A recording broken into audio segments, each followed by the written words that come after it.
Assalamualaikum warahmatullahi wabarakatuh. Waalaikumsalam warahmatullahi wabarakatuh. Pemirsa SMTV, jumpa lagi dalam program Ribut Muktamar, rembuk santai tentang Muktamar. Kali ini sudah hadir di tengah-tengah kita Bapak Sukriyanto AR. Beliau nanti akan menceritakan pengalaman-pengalamannya tentang Muktamar, sekaligus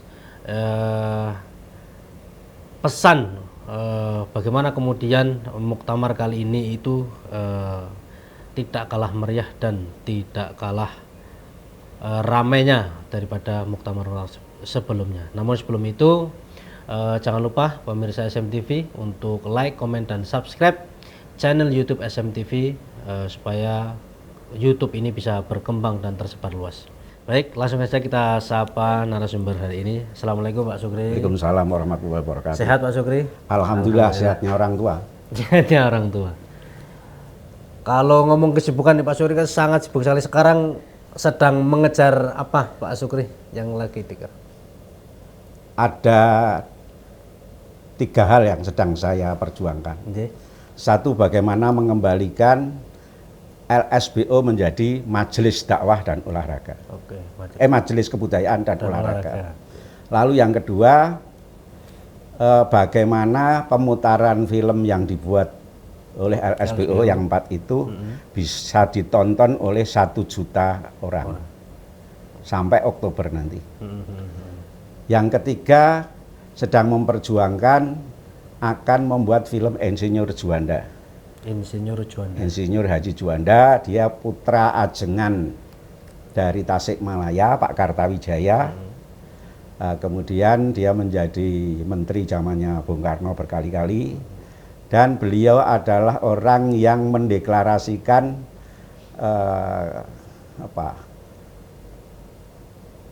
perluasan pantai dari 2,5 mil menjadi 12,5 mil. Jadi dulu di sekitar Kalimantan, Jawa itu laut internasional. Kapal-kapal internasional bisa ambil di situ, mencuri ikan, mengambil ikan di situ, tapi setelah deklarasi Juanda menjadi tidak bisa lagi. Nah, ini jadi Juanda itu jasanya luar biasa. 1, mempersatukan Indonesia, 2, memperluas wilayah Indonesia. Itu orang Muhammadiyah. Ya, intinya tadi Pak Sukri menyampaikan kalau program prioritas LSBO masih di seputar perfilman gitu ya Pak Sukri? Ya, perfilman. Perfilman tapi itu dalam rangka dakwah dengan kebudayaan. Ya.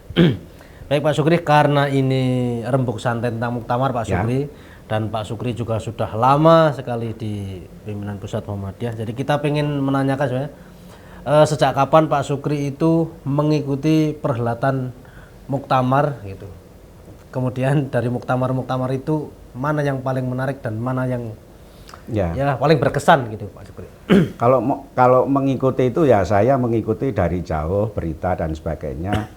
Tapi kalau yang terlibat dalam kepanitiaan itu pada tahun 1968. 68 itu Muktamar di mana? Di Jogja. Oh, Jogja.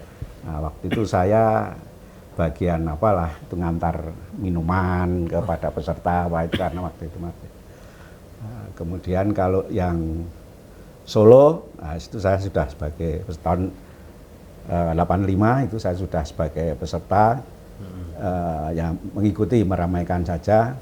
Kemudian Muktamar Jogja di lapangan Sri itu dia. Oh, Sri. Ya, itu dulu waktu itu kemudian memilih Pak Azhar itu. Nah, itu yang tetapi dari Muktamar itu memang yang saya ikuti dari jauh yang paling gayeng itu ya di Jakarta ketika setengah abad Bung Karno itu.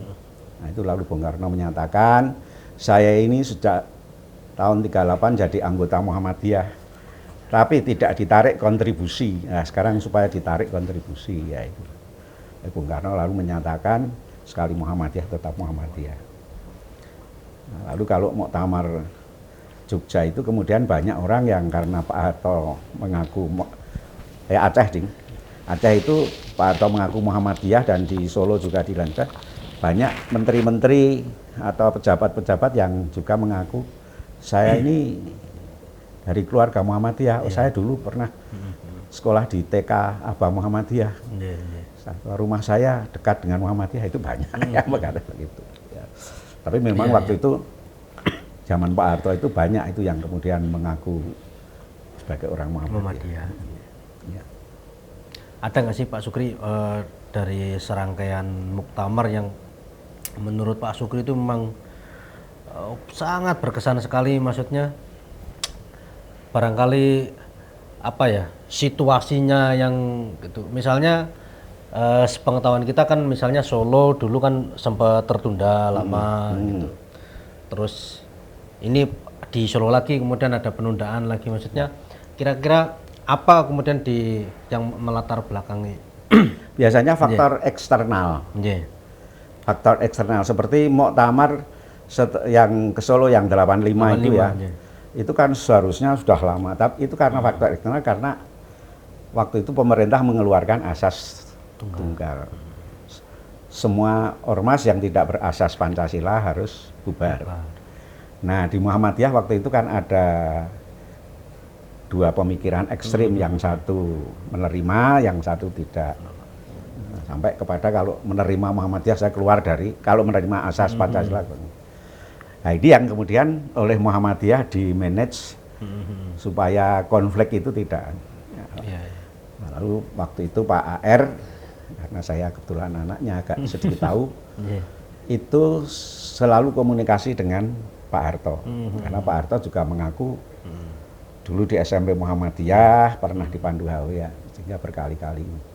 Akhirnya pada pertemuan yang agak akhir itu Pak Harto itu bilang, Pak R, kalau Muhammadiyah itu menjelaskan Muhammadiyah itu organisasi Islam ini, berasaskan Pancasila kan tidak berubah akidahnya.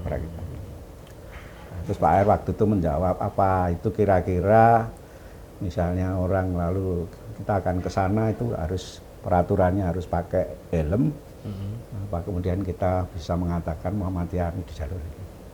Pak Harto waktu itu diam cuma mantuk-mantuk aja. Ya kira-kira begitu. Nah, ayo terus maka kemudian Pak R membuat pertemuan lalu menjelaskan bahwa kita menerima Pancasila itu seperti di jalur helm. Iya. Nah, lalu itu teratasi itu. Filosofinya filosofi helm itu tadi ya. Filosofi helm ya, tapi intinya Pak Harto sendiri yang menganukan kita berjalan di mana itu kan.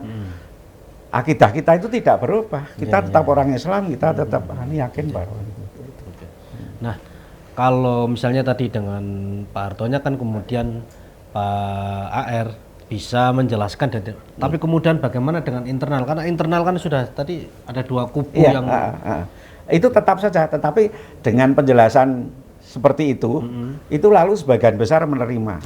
Pemerintah juga menerima, tidak membubarkan. Nah, memang yang masih keras-keras itu tetap kemudian, tapi tidak jadi keluar dari Muhammadiyah. Ya. Muktamar Solo 85 Ya. tahun. Itu berarti muktamar yang ke berapa? 41 atau 40? Nanti bisa dikoreksi. Selain Solo Pak R, mungkin yang berkesan lagi selain muktamar Solo? Ya muktamar Jogja itu. Karena muktamar Jogja itu tahun 68. Itu yang terpilih suara terbanyak itu Pak AR. Pak AR. Nah, tetapi Pak AR itu merasa, ini berat mimpin Muhammadiyah ini karena ya Muhammadiyah organisasi Islam keagamaan. Sehingga Pak AR, karena waktu itu masih merasa muda, ada orang yang lebih alim, lebih pintar, lebih ulamanya, ilmu agamanya lebih mendalam. Lalu Pak AR mengusulkan Pak Fakih Usman. Nah, Pak Fakih Usman, usul Pak AR diterima, tapi ada 1-2 orang yang tidak menerima. Sehingga ketika itu dia pidato di depan, tapi kemudian oleh Pak Yunus Anis digandeng, udah turun, kita sudah menerima aklamasi. Nah, tapi takdir Allah, ketika sidang pertama di Jakarta, setelah di Jogja, di Jakarta itu, waktu itu ada berita sore hari itu, kalau Pak Fakih itu yang semula akan berobat ke negeri Belanda, sore itu meninggal.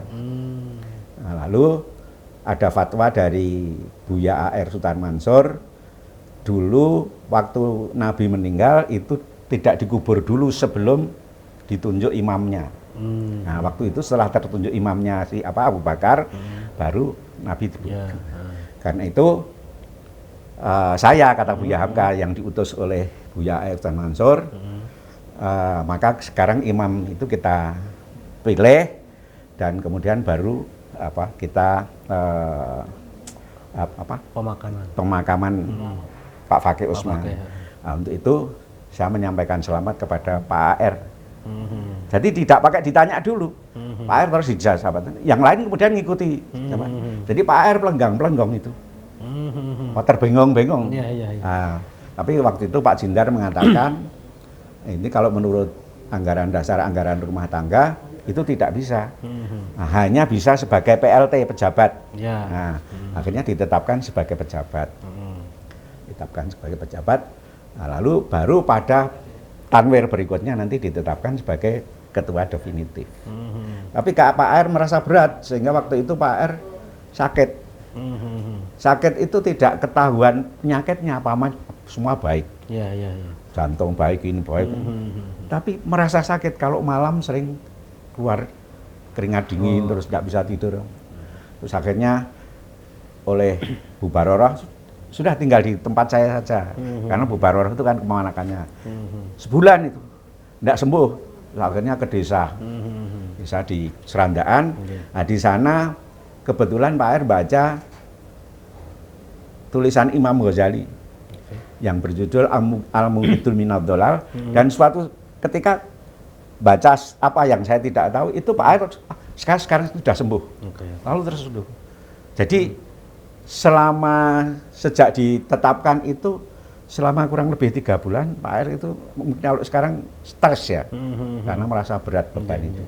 Tapi setelah membaca bukunya Al-Ghazali itu lalu dan sejak itu lalu memimpin dengan ya seperti yang. Tapi bukannya Pak AR itu terpilih terakhir di Muktamar Solo itu ya Pak Sugri? Oh, di Muktamar Solo iya masih terpilih. Oh, masih terpilih. Artinya untuk sampai di kemudian di Jogja itu yang kalau di Jogja itu kan 68 terpilih pertama. Oh. Yang beliau stres itu terpilih pertama, kalau di Solo tidak. Ya. Oke. Artinya itu masa awal ya Pak Sugri untuk pertama kali seperti itu. Ya. Tapi kalau sebagai ketua itu Pak AR itu terpilih sejak Muktamar Palembang tahun 56. Zamannya Buya AR Ustaz Mansur. Karena apa? Karena Pak AR itu dulu tinggal di Palembang selama 10 tahun. Sehingga ketika tiap hari ada pendengaran, ada ceramah yang isi Pak AR keliling dari. Nah itu lalu orang-orang utusan-utusan itu jadi kenal. Lalu waktu itu Pak AR terpilih. Nah, mulai pertama itu masuk itu, tapi kemudian sebagai ketua tahun 68. 68, tapi tetapnya itu tahun 70 Tanwir Ponorogo. Tanwir karena Pak Fakih Usman. Sedo itu tadi. Nah, kalau misal tadi ya ngomong Pak AR yang seperti itu, ya kita akhirnya ke sosok Pak AR gitu, Pak Sugri. Nah, apa sih yang kemudian paling berkesan selain tadi cerita yang tadi gitu, Pak Sugri sebagai putranya? Apakah termasuk dulu juga waktu di Palembang itu ikut sudah ini atau belum gitu? Oh enggak, saya lahir di Jogja. Oh Jogja. Mbak Yu saya yang lahir di Palembang. Ya. Walaupun di sana 10 tahun. Yang paling berkesan Pak Sugri dari sosok Bapak? Ya Pak AR itu orang yang biasa-biasa seperti kawan, seperti kalau sholat ya kadang-kadang kita disuruh jadi imam. Kalau ada anak asrama, karena waktu di Ciktiro lalu itu anak-anak asrama gantian imam jadi ceramah. Nah, jadi itu biasa, makan juga bareng-bareng, tidak ada yang ditolak. Nah, cuma memang Pak AR itu selalu menekankan masalah agama, misalnya sholat itu supaya kita berjamaah tepat waktu. Nah, kemudian kalau bisa ya baca Quran walaupun 1-2 ayat. Lalu kalau misalnya akan Jumatan itu kalau kita sekolah atau biasa itu diberi uang waktu itu misalnya 10 sen ya. 10 sen. Tapi kalau mau Jumatan itu diberi bisa 50 sen supaya dimasukkan di tabungan itu. Jadi itu untuk supaya kita tidak apa ya, hati kita itu tidak tergoda oleh harta. Karena itu Pak Air selalu mengatakan harta itu jangan dimasukkan di hati, di tangan saja. Kalau lepas ya sudah, nanti cari lagi. Nah, jadi karena itu dalam soal harta itu Pak Air apa ya, selalu menekankan harta itu hanya alat untuk beribadah, alat untuk kebutuhan dunia. Kalau ya sudah cukup ya sudah, tidak usah kemudian macam-macam. Nah, memang kalau dilihat dari jabatannya sesungguhnya Pak R itu bisa cukup, karena waktu di Jogja dan di Semarang itu jabatannya sebagai kepala kantor penerangan agama provinsi. Kan kepala itu kan di kantor paling paling banyak fasilitasnya. Lalu yang kedua, beliau pernah diangkat sebagai anggota Dewan Pertimbangan Agung. Anggota Dewan Pertimbangan Agung itu gajinya sama dengan DPR sekarang. Karena dulu semua lembaga tinggi negara itu gajinya sama, DPR sama DPR. Nah itu jadi banyak. Belum lagi kalau ceramah kalau ya di tempat misalnya di Pertamina atau di mana itu diundang itu atau di bank itu mesti amplopnya tebel-tebel. Ya. Tapi kan kemudian kan karena apa, hidup harta itu pilihan ya kita itu. Nah, itu lalu kalau ada uang itu ya untuk Muhammadiyah, diberikan Muhammadiyah. Kalau misalnya ada masjid kecil dari Ranting memberi amplop, diterima oleh Pak Air. Masjidnya padahal kecil, terima. Nanti kemudian Pak Air bilang, ini saya terima ya, terima kasih. Sekarang sudah jadi milik saya. Ya. Nah, ini sekarang saya sumbangkan untuk masjid. Nah, jadi masjid juga merasa mantap karena sudah memberi. Tapi Pak Air tahu masjid itu masjid yang sulit bantu. Nah, kalau uang yang banyak itu Muhammadiyah, dan kadang juga ada yang disimpan kalau misalnya Ranting mana membangun bantu. Nah, terakhir Pak Sukri, jadi misalnya kita ngomong tadi tentang Muktamar 85 yang kemudian di situ mendialogkan dengan asas tunggal itu kan, begitu ributnya ramenya gitu ya waktu itu, situasi seperti itu. Nah, kalau kita misalnya tarik ke kekinian gitu, jadi yang terpenting dari Muktamar itu adalah sebuah tadi suksesi kepemimpinan atau hal-hal yang lain yang lebih, karena kan mesti kan gitu, maksudnya ada orang ya baik di dalam yang kemudian selalu menggembor-gemborkan tentang isu-isu suksesi kepemimpinan dan memunculkan nama dan sebagainya. Ya. Sebenarnya yang paling penting itu adalah menyusun program atau rencana 5 tahun ke depan. Itu yang paling penting. Cuma yang namanya manusia itu kalau kemudian ada persoalan tentang kepemimpinan yang menonjol itu, mereka tertariknya ke situ, sehingga yang kelihatan menjadi penting itu kepemimpinan itu. Padahal sebenarnya yang terpenting itu adalah programnya, karena pemimpin itu kan seharusnya menjalankan program itu. Betul. Nah itu, karena itu menurut saya kalau kita ingin, lalu ya kita harus program yang akan datang itu bagaimana untuk mengantarkan Muhammadiyah 5 tahun ke depan itu menjadi lebih besar. 5 tahun ke depan itu kalau diisi waktu lama, tapi kalau dipakai untuk santai-santai ya tidak produktif. Cepat habis. Iya, maka yang dibutuhkan itu sesungguhnya bagaimana program itu, dan itu pemimpin itu baru nanti pada level kedua yang harus menggarap. Gitu. Jadi kalau program yang akan datang bagaimana misalnya membuat Muhammadiyah itu besar. Ya, sekarang kan Muhammadiyah punya 174 perguruan tinggi, tapi bagaimana pada tahun yang akan datang Muhammadiyah punya 500 hotel, ya, kemudian punya tempat wisata apa, kemudian punya apa peternakan berapa, kemudian punya perkebunan berapa, perusahaan perkapalan berapa, itu mestinya begitu. Sekian ratus film. Ya, Muhammadiyah. ya bagaimana mengalahkan Hollywood itu kalau itu menjadi program saya. Ya, Kalau program apa bukan saya, nanti ya pimpinan majelis kebudayaan yang ada itu harus dikalahkan. Betul. Ya. Hollywood dan Bollywood. Hollywood dan Bollywood. Iya, jadi nanti Muhammadiyah Wood. Oke, menarik Pak. Terakhir Pak Sukri, pesan jadi untuk warga Muhammadiyah, termasuk ya pokoknya semuanya mendengarkan lah. Jadi bagaimana kemudian Muktamar ini tetap pada pesannya gitu. Artinya muktamar tadi kan nggak sebatas hanya sukses, tapi kemudian gembiranya dapet ini. Ya kita memang mengharapkan karena penggembira itu ya menggembirakan supaya muktamar itu gembira. Nah, kemudian dalam suksesi mudah-mudahan terpilih pemimpin yang memang capable itu. Nah, kemudian yang penting itu bagaimana program itu disusun sehingga 5 tahun ke depan itu Muhammadiyah itu sudah melakukan perubahan besar. Itu tadi saya sebut bagaimana ekonomi yang sekarang ini 70% dikuasai oleh saudara-saudara kita Tionghoa, Muhammadiyah bisa muncul menjadi pesaing. Nah, kemudian dalam bidang politik Muhammadiyah yang selama ini cuma di bawah saja, kalau ada kemudian yang tidak cocok dari putusan DPR kemudian mengadakan judicial review. Nah, Muhammadiyah tidak bisa membuat undang-undang kalau di dalamnya itu tidak banyak anggota Muhammadiyah yang jadi anggota DPR. Kita hanya bisa judicial review kesel karena aku gitu judicial review lagi itu. Belum tentu diterima. Belum tentu diterima. Begitu sudah diterima, pengawalannya juga. Karena itu politik itu harus digarap. Maka saya mengusulkan Muhammadiyah itu harus punya sekolah Ki Bagus Hadikusumo untuk mencetak negarawan dan ahli-ahli negara yang kemudian bisa membangun negara itu di bidang politik.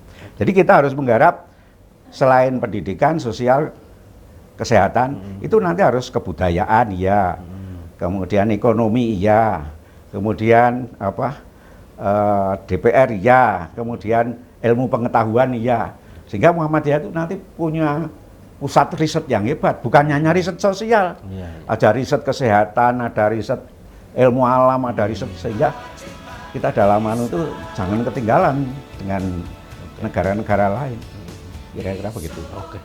Baik, terima kasih Pak Sukri. Nah, pemirsa SMTV, kami kira seperti itu episode kali ini, obrolan kita dengan Pak Sukri. Jangan lupa dalam rangka menggembirakan muktamar, kami dari Suara Muhammadiyah ada 48 produk muktamar yang bisa diorder kapan saja, nanti bisa menghubungi nomor yang ada di bawah ini. Sekali lagi terima kasih Pak Sukri atas kunjungannya. Kita akan jumpa lagi di episode selanjutnya dalam program Ribut, obrolan santai tentang muktamar. Terima kasih. Billahi fisabilillah, wassalamualaikum warahmatullahi wabarakatuh. Waalaikumsalam warahmatullahi wabarakatuh.